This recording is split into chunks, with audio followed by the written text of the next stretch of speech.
இயற்கை எழில் மிகுந்த இலங்கை திருநாட்டில் பல்லின மக்களும் பரந்து வாழ்கின்றனர். மனிதர்கள் அனைவரும் படைப்பினால் சமமாக இருந்த போதிலும் வளங்கள், வருமான வழிகள் என்பவற்றால் ஏற்றத்தாழ்வுகளை இச்சமூகம் எங்களின் மேல் திணிக்கின்றது. வலிந்த நிலையில் உள்ள மக்களை அடையாளம் கண்டு அவர்களின் தேவைகள் மற்றும் இன்னல்களை அறிந்து அவற்றிற்கான மாற்று நடவடிக்கைகளை முன்னெடுத்து அவர்களின் வாழ்வினை மேம்படுத்துவதே எமது வள்ளுவம் அமைப்பின் அடிப்படை நோக்கமாகும்.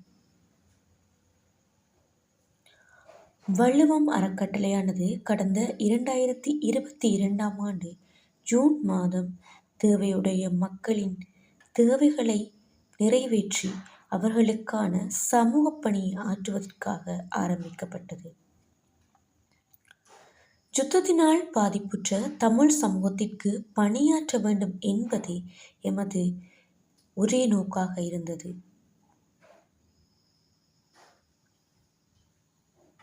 மக்களின் தேவையறிந்து வலிந்த மக்களின் தேவைகள் அவர்களின் இன்னல்களுக்கான சமூக கட்டமைப்பின் ஊடான பங்கு பெற்றுதலை வழங்குவதற்காக வள்ளுவம் சமூகத்தோடு இணைந்த வேளையில் முதலில் இனங்காணப்பட்ட கிராமமான புதூர் கிராம மக்கள் யுத்த பாதிப்பு என்பதை தாண்டியும் நாகரிக வளர்ச்சி மற்றும் சமூகமயமாக்கலால் தம்மை முழுமையாக இழந்து கொண்டிருக்கும் ஆதிக்குடி தமிழர்கள் என்பது அறிய முடிந்தது.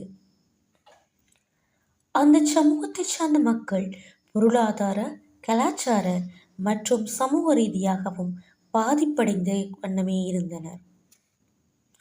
அதனை கருத்திற்கொண்டு வள்ளுவம் அமைப்பினால் அச்சமூகத்தில் இருக்கும் மக்களை கல்வி ரீதியாக, சமூக ரீதியாக மற்றும் அவர்களின் ஆதிக்குடி தமிழர்களின் வரலாற்று முக்கியத்துவம் சார்ந்த கலாச்சார ரீதியான மேம்படுத்தல்களையும் முன்னெடுக்க தொடங்கியது.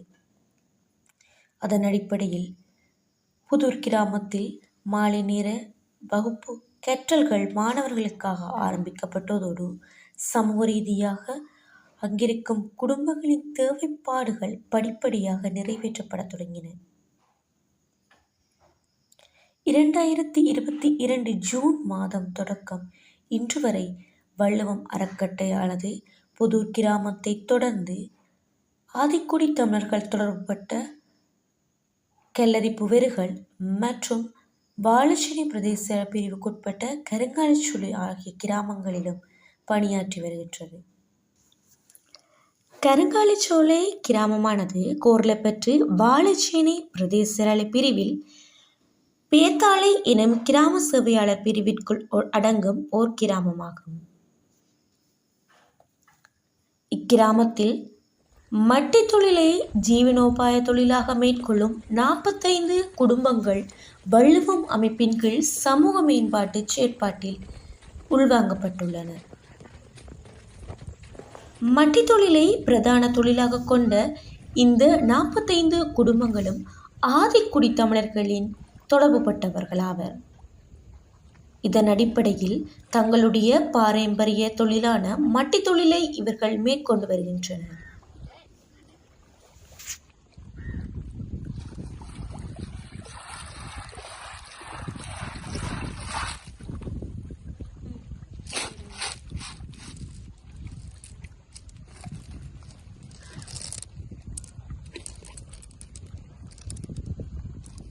இக்குடும்பங்களைச் சேர்ந்தவர்கள் பல்வேறுபட்ட இன்னல்களையும் இன்று வரை எதிர்நோக்கி வருகின்றனர். நிரந்தரமான வீடு இன்மை, மலசலக்கூடம் இல்லாதது மற்றும் குடிநீர் பிரச்சினை போன்றவை இவர்களின் அடிப்படை பிரச்சனையாக இருக்கின்றன. அது மட்டுமன்றி இக்குடும்பங்களைச் சேர்ந்த பிள்ளைகள் கல்வியை மேம்படுத்துவதற்கான பொருளாதார நெருக்கடியையும் எதிர்நோக்கி வருகின்றனர். மட்டி தொழில் மூலம் நிறைவான வருமானத்தை பெற முடியாத நிலையில் குடும்பங்களைச் சேர்ந்த பிள்ளைகள் பாடசாலை கல்வியை தொடர முடியாத நிலையில் பாடசாலை இடைவிலகல் மற்றும் கல்வியை இடைநிறுத்தல் போன்ற பல்வேறுபட்ட பிரச்சனைகளுக்கும் ஆளாகியிருந்தனர்.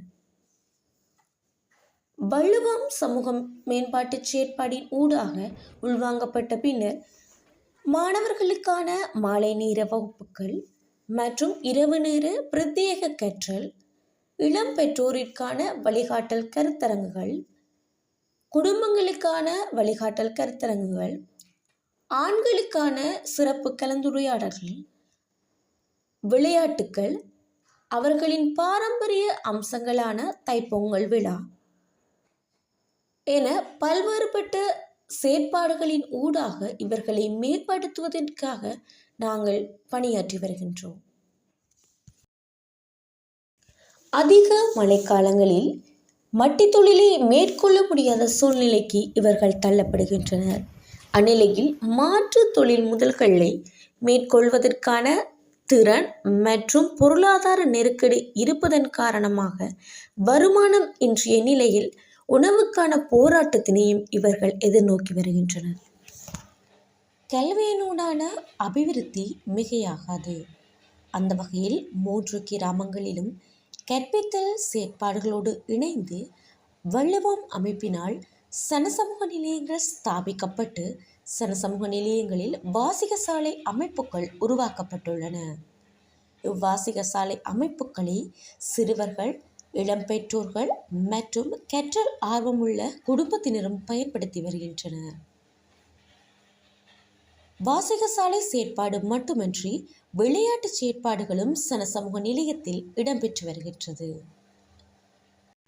தினமும் மாலை நேர வகுப்புகளின் போது மாணவர்களுக்கான உணவு வழங்குவது மிகவும் சிறப்பாக இடம்பெற்று வருகின்றது.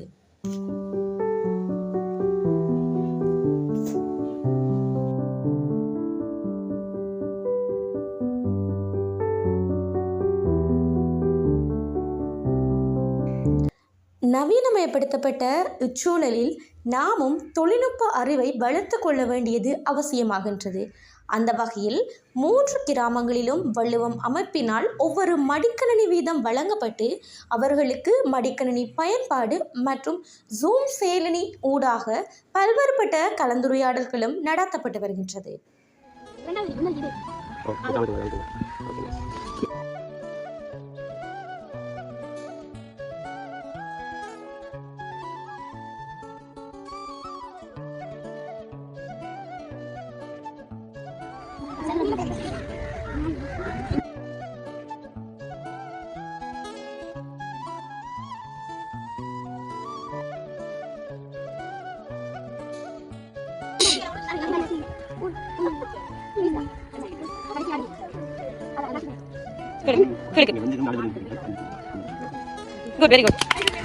எங்களுக்கு இதுவரைக்கும் கம்ப்யூட்டர் ரெண்டாலே என்னன்னு தெரியா. எங்களுக்கு ஸ்கூல்ல போய் கூட நாங்க அதுகளெல்லாம் பழகையும் இது செய்யும் இல்ல.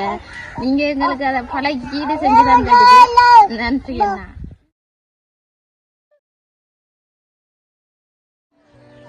நாங்கள் இதுவரைக்கும் கம்ப்யூட்டர் தொட்டு பார்த்ததில்லை. எங்களுக்கு கம்ப்யூட்டர் எப்படி அந்த செய்கிறேன்னு சொல்லி தந்ததுக்கு நன்றி. நாங்கள் இப்போ இது வள்ளுவம் கம்ப்யூட்டரை நாங்கள் யூஸ் பண்ணுறோம். யூடியூப்பில் படம் நிறைய விஷயங்கள்லாம் பார்க்குறோம். இது சொல்லி தந்தது நன்றி.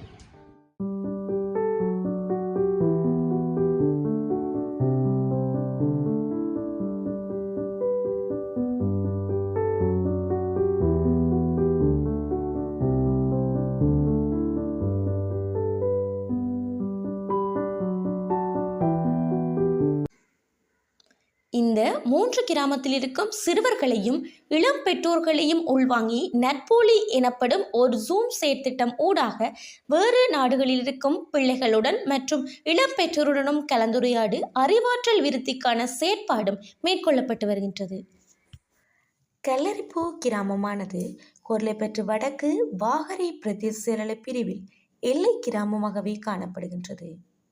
இயற்கையாகவே காட்டின் வளத்தினை அண்டி வாழும் கல்லரிப்பூ கிராம மக்கள் ஆதி குடித்தமிழர்களின் அம்சங்களாவர்.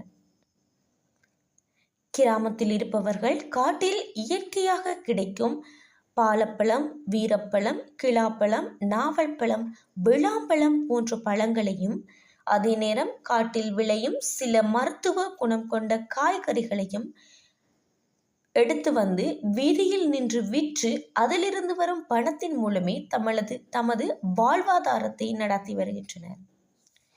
அவர்களின் சிறப்பு வாய்ந்த தொழிலாக தேன் எடுப்பது மற்றும் காட்டு விலங்குகளை வேட்டையாடுவது போன்றன காணப்படுகின்றன. பண்டைய காலத்தில் இக்கிராமத்தில் இருக்கும் மக்கள் சோதேன்குளம் எனப்படும் காட்டுப்பகுதியில் வசித்து வந்ததாகவும் அதன் பின்னர் சமூகமயமாக்கல் மற்றும் நாகரிக வளர்ச்சியின் மூலம் அரசினால் தாங்கள் வீதியோரங்களில் குடியேற்றப்பட்டதாகவும் தெரிவிக்கின்றனர். இங்கிருக்கும் மக்கள் தற்போது வேட்டையாடுவதற்கும் காட்டிற்கு சென்று தேன் எடுப்பதற்கும் பல்வேறுபட்ட சிரமங்களை எதிர்நோக்கி வருகின்றனர். இக்கிராமத்தைச் சேர்ந்தவர்கள் மழை காலத்தில் அதிகளவான வெள்ளம் மற்றும் வெள்ள அபாயத்தினூடான இடம்பெயர்தல் போன்ற இன்னல்களையும் எதிர்நோக்கி வருகின்றனர்.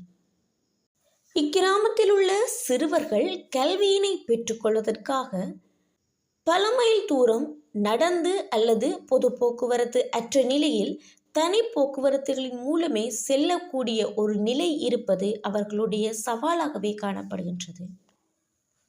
சுத்தமான குடிநீர் என்பதும் கல்லறைப்பு கிராம மக்களின் ஓர் கனவாகவே காணப்படுகின்றது. புதூர் கிராமமானது கோர்லைப்பற்று வடக்கு வாகரை பிரதேச பிரிவில் உள்ள ஓர் அழகிய கிராமமாகும்.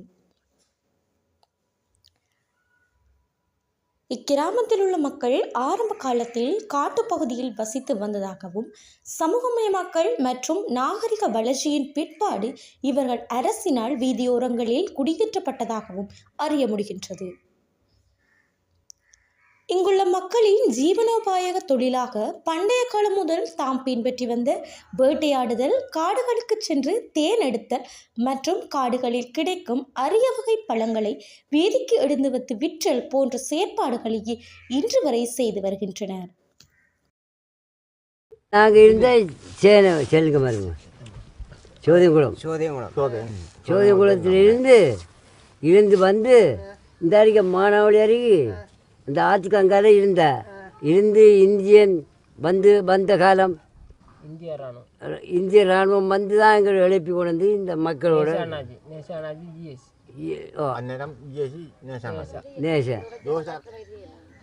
ஆரம்ப காலங்களில் காடுகளில் வாழ்ந்த மக்கள் சுதந்திரமாக வாழ்ந்ததாகவும் காடுகளில் எந்தவித அச்சமும் கட்டுப்பாடுகளும் இன்றி தமது உணவிற்கான வேட்டையாடுதல் செயற்பாடை மேற்கொண்டதாகவும் இவர்கள் தெரிவிக்கின்றனர். மாற்றுத் தொழில்களுக்கான திறனற்ற இவர்கள் காடுகளில் வாழும் போது வேட்டையாடியதின் பலாபலனாக இன்றும் வேட்டையாடுவதற்கான உக்திகள் மற்றும் இவர்களின் திறன்கள் அது சார்ந்தே காணப்படுகின்றது. குளங்களில் மீன் பிடித்தல் மற்றும் பிடிக்கும் மீன்களை கருவாடாக மாற்றி விற்பனை செய்தலையும் இவர்கள் தற்போது செய்து வருகின்றனர். காட்டினில் வசிக்கும் போது மருத்துவ குணம் வாய்ந்த காய்கள், மரங்கள், இலைகள் போன்றவற்றை பயன்படுத்தியே இவர்களின் நோய்களை இவர்கள் சுகப்படுத்தியதாக இங்குள்ள முதியவர்கள் தங்களது பண்டைய கால அனுபவத்தினை பகிர்ந்து கொண்டமை குறிப்பிடத்தக்கது.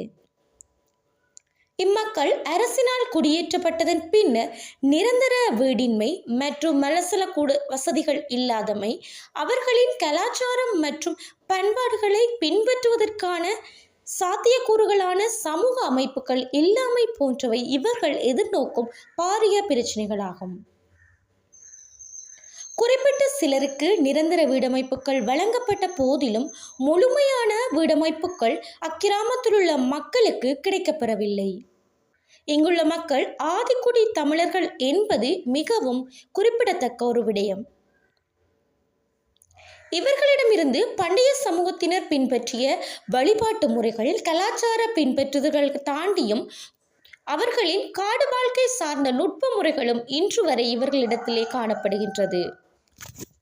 ஆரம்ப காலத்தில் இக்கிராமத்தைச் சேர்ந்த மக்களின் பிள்ளைகள் கல்வியில் பாரியளவு நாட்டம் இன்னாத சந்தர்ப்பமே காணப்பட்டது. தற்போது அது வெகுவாக அதிகரித்து இக்கிராமத்தில் உள்ள பிள்ளைகள் பாடசாலைக்கு சீராக செல்வதோடு கல்வியில் தாங்களும் முன்னேற வேண்டும் என உத்வேகத்துடன் படித்து வருவது குறிப்பிடத்தக்கது. இம்மாற்றத்தினை உருவாக்குவதற்கு வள்ளுவமும் அளப்பரிய சேவையாற்றியது என்பதில் எவ்வித ஐயமும் இல்லை. நலிவுற்ற நிலையில் இருக்கும் மக்களுக்கு உடைகளும் ஒரு அத்தியாவசிய தேவையத்தான் காணப்படுகின்றது. அந்த வகையில் கனடா வள்ளுவம் அமைப்பிலிருந்து எங்களுக்காக உடைகளை சேகரித்து நேர்த்தியாக அனுப்பி வைக்கும் நல்லுள்ளங்களுக்கும் எங்களது அகமகிழ்ந்த நன்றிகள். நலிவுற்ற நிலையிலுள்ள மக்களின் வாழ்க்கை மேம்பாட்டிற்காக கனடா வள்ளுவம் அமைப்பினூடாக நிதி அனுசரணை வழங்கி கொண்டிருக்கும் அனைத்து நிதி பங்காளர்களுக்கும் எங்களது மனம் நிறைந்த நன்றிகள். அத்தோடு எமது கிராமங்களின் மேம்பாட்டிற்காகவும் எங்கள் கிராமங்களில் நடத்தப்படும் செயற்திட்டங்களுக்காகவும் குமரன்குடில் அமைப்பினூடாக நிதி சேகரித்து கொண்டிருக்கும் குமரன்குடில் உணவு அமைப்பின் அனைத்து தொண்டர்களுக்கும் எங்களது அகமகிழ்ந்த நன்றிகள். Let's unite to serve the people who are in need.